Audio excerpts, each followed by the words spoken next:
To those who worked at Royal Lodge over the past 2 decades, the atmosphere had become increasingly uncomfortable. Staff members witnessed a household maintained through sheer determination. Two divorced individuals living together in a sprawling mansion, presenting a united front that seemed to defy conventional understanding. Now that carefully maintained facade is crumbling.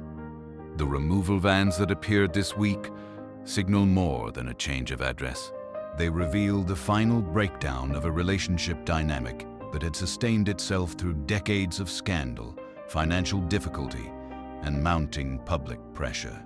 Prince Andrew and Sarah Ferguson divorced in 1996, yet they reunited under the same roof at Royal Lodge 12 years later. For staff members, this created a peculiar working environment. They were not serving a married couple, nor were they managing entirely separate households.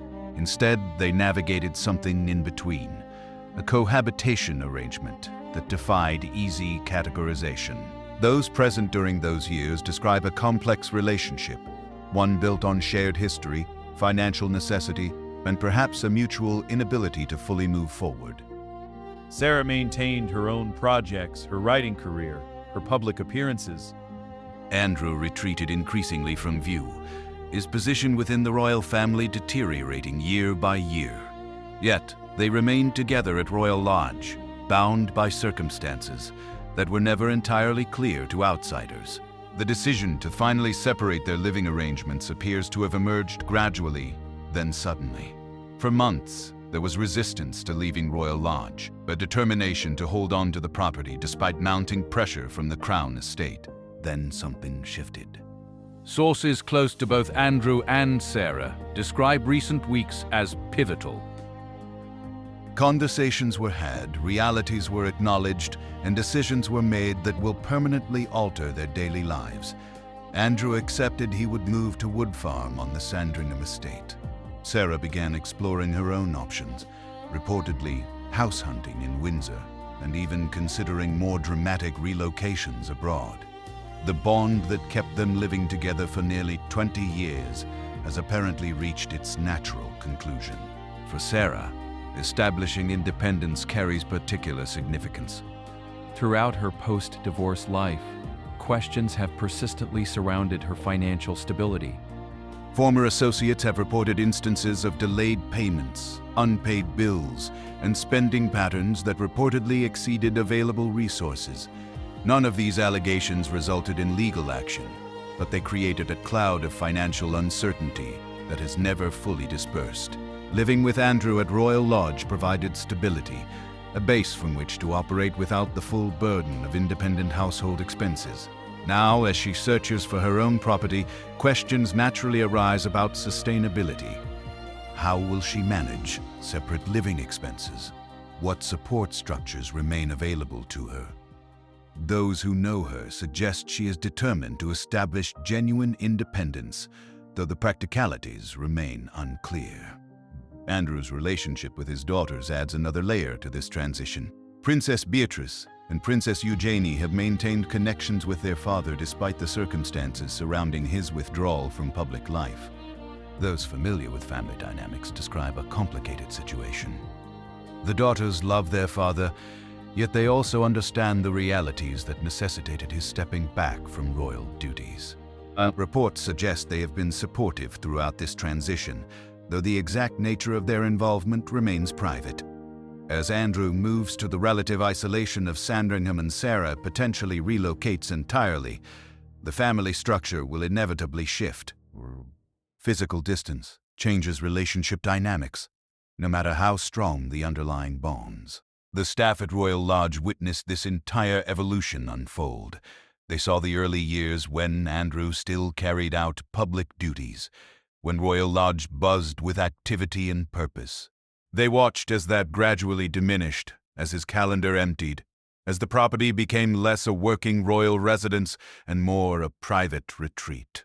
They observed the relationship between Andrew and Sarah, the daily routines that suggested partnership despite divorce. And now they are packing up decades of accumulated belongings, preparing the property for whatever comes next.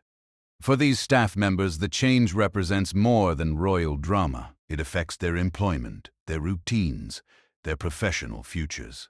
King Charles's role in this transition cannot be ignored.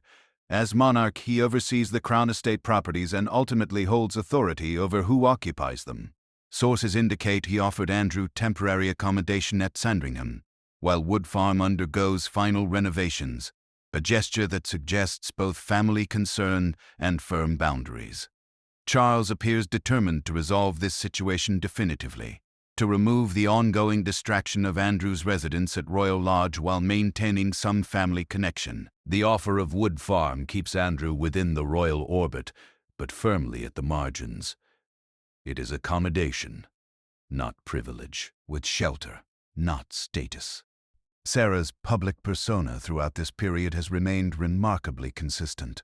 She has continued working, publishing, appearing at events, maintaining a social media presence that projects confidence and optimism. Those who have worked with her describe someone adept at presenting a positive image regardless of underlying circumstances. This skill may serve her well as she navigates independent living, though close observers wonder how sustainable her lifestyle will prove without the Royal Lodge base.